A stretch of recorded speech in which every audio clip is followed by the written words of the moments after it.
saya sering ketemu presiden, saya kan anggota BPIP ya. Sering ketemu presiden, rutin karena BPIP. Kemudian saya juga sebagai ahli hukum sering diundang bersama beberapa orang untuk berdiskusi tentang hukum, ketemu khusus dengan presiden sering. Saya juga dianggap tokoh ormas Islam karena saya dulu memimpin kami, sering diundang sebagai tokoh umat Islam. Saya juga dianggap tokoh alumni Cipayung, juga ke presiden diundang diskusi. Dan macam-macam lah, saya banyak diundang, saya sering ketemu. Tetapi dari seluruh pertemuan itu, Pak Jokowi tidak pernah mengajak bicara tentang Pilpres dengan saya. Tidak pernah.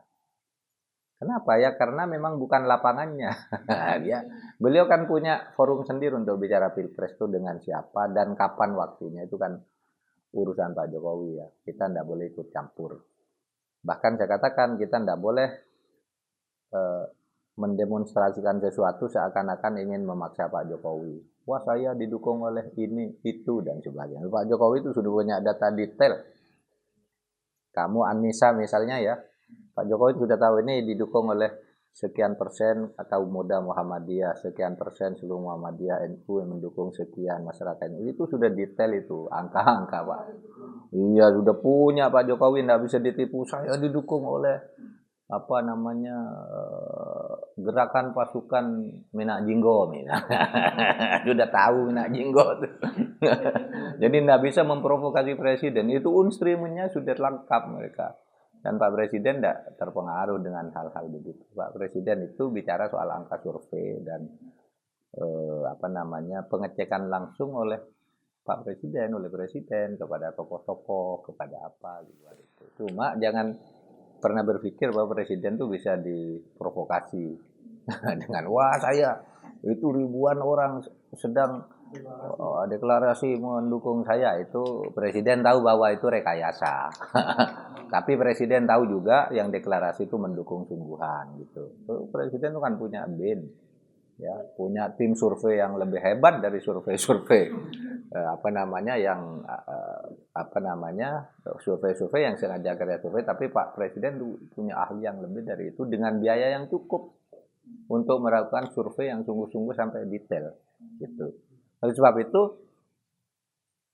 saya merasa malu untuk mengatakan, wah saya didukung oleh ini, oleh itu. Kan Presiden tahu saya didukung oleh siapa dan tidak didukung oleh siapa. Sehingga saya tidak pernah merasa perlu mengajak bicara atau tidak pernah merasa ingin, wah saya biar dia sudah presiden udah punya alatnya dan punya orang-orang ring 1, ring 2, ring 3 siapa nanti yang berkomunikasi dengan ini dengan itu sudah ada. Itu negara, karena saya pernah di istana ya. Saya tahu dulu saya belum membantu Gus Dur yang begitu sudah ada. Minta maaf kalau ada spanduk-spanduk di jalan gambar saya sama sekali tidak tahu menahu. Saya melihat banyak di medsos di jalan ini ada gambar Pak Mahfud dengan Jokowi, gambar Pak Mahfud dengan siapa, enggak ada, saya tidak tahu menahu. Belum perlu saya membuat kayak itu. Pertama, Pak Jokowi membaca survei yang umum. Yang kedua, mempunyai tim survei sendiri. Yang ketiga, mempunyai utusan-utusan sendiri untuk masalah opinion leader. Kan udah punya utusan sendiri. Dan itu terbuka, si A diutus ke ini, si B diutus ke sini. Gitu kan, itu untuk bertanya itu. Gitu ya. Dan itu sudah bagus. Dan itu bukan sembunyi-sembunyi. Dan itu juga kebijakan yang biasa saja untuk tahu seperti itu. Apa gunanya ada BIN? Apa gunanya ada BAIS kalau di TNI ya? Kalau tidak memberi informasi-informasi strategis yang seperti itu. Yang tahu tentang itu adalah Pak Jokowi sendiri. Jadi kalau saya ya banyak, tergantung Anda butuh apa sekarang. Kalau menganggap korupsi dan penegakan hukum itu masalah, yang diperlukan memang ahli hukum barangkali. Yang bukan hanya ahli hukum tapi penegak hukum, karena beda ya. Ahli hukum tuh banyak tapi penegak hukum tuh jarang kan gitu. Ada ahli hukum yang penegak hukum mungkin. Tapi kalau dia yang diperlukan masalah hankam, terutama radikalisme, itu mungkin yang diperlukan Polri. dan TNI. Kalau yang menurut Anda, yang perlu sekarang ini adalah pembinaan umat, maka yang diperlukan tokoh agama, gitu kan? Yang perlu sekarang ekonomi, yang diperlukan ekonom. Nah, saya tidak tahu yang mana yang paling diperlukan itu semua karena presiden tentu lebih tahu, kan gitu. Presiden kan lebih bisa membaca data, mendapat laporan. Kalau kita ini kan melihatnya dari media massa dan seumpama melihat langsung ke masyarakat juga terbatas kan. Karena instrumen kita terbatas.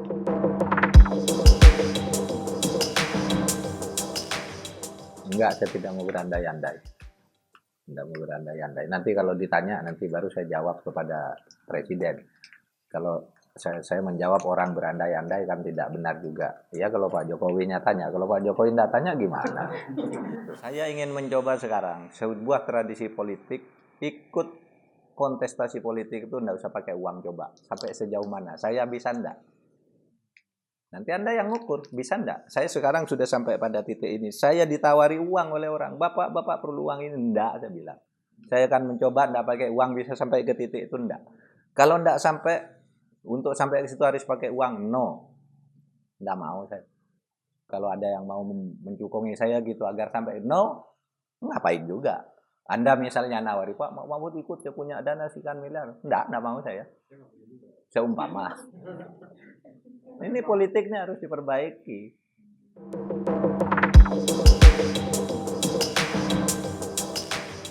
Masalah yang juga belum teratasi dengan baik penegakan hukum, ya pemberantasan korupsi.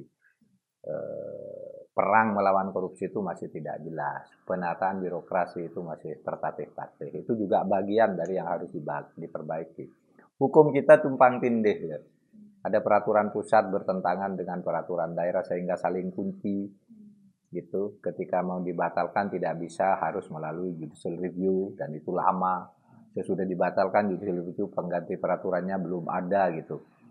Peraturan satu daerah bertentangan dengan daerah lain padahal daerahnya dan kekayaannya beririsan, itu tuh masih banyak sekarang.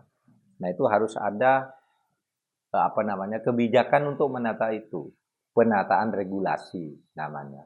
Jadi, waduh kalau ditanya mana sih masalahnya, apa yang sudah bagus, apa yang agak kurang itu banyak sekali, tidak selesai satu hari kalau diurai. Hukum itu begini ya. Tapi saya ingin mulai bahwa saya tidak ingin mengatakan bahwa wakil presiden itu harus seorang ahli hukum, tidak. Saya hanya ingin mengatakan bahwa kabinet yang akan datang itu harus punya kebijakan hukum, apakah itu pada tingkat menteri atau pada tingkat lembaga negara dan sebagainya ya. Itu harus ditata benar gitu ya, di Polhukam, Kemenkumham, Kejaksaan Agung, Polri dan sebagainya. Itu supaya ditata benar karena begini, seluruh persoalan kita ini kalau saudara lihat masalahnya itu ada di hukum. Ekonomi misalnya. Kolusi-kolusi itu kan hukumnya tidak tegak. Ya kan? Infrastruktur terjadi penyelewengan, itu juga hukum lagi masalahnya. Pendidikan porak-poranda, ternyata bos itu disalahgunakan, anggarannya diselewengkan. BPJS ternyata banyak pasien-pasien palsu, itu hukum semua. Itu hukum semua. Sehingga kalau program kamu sudah bagus, tapi hukumnya ini yang belum ada yang nata secara sungguh-sungguh. Dan itu problem kita selama 20 tahun reformasi. Belum menata yang begini-begini. Semangatnya untuk demokrasi is okay. Demokrasinya udah tumbuh dalam arti kebebasan udah tumbuh, tapi demokrasinya ini masih tertatih-tatih. Jadi hukum itu kan ada 3 terbaikannya. Satu legal substance, isi aturan hukum. Yang kedua legal structure, yang ketiga legal culture. Masalah kita yang paling buruk itu di legal structure, di tengah ini. Gitu. Kalau soal aturan hukum sudah bagus, kalaupun tidak bagus itu bisa diuji oleh Mahkamah Konstitusi secara proporsional. Tapi kalau sudah legal structure itu mental, aparat. Ini yang belum apa tangani secara sungguh-sungguh. Sehingga penegakannya lemah, konsepnya bagus, tapi implementasinya lemah.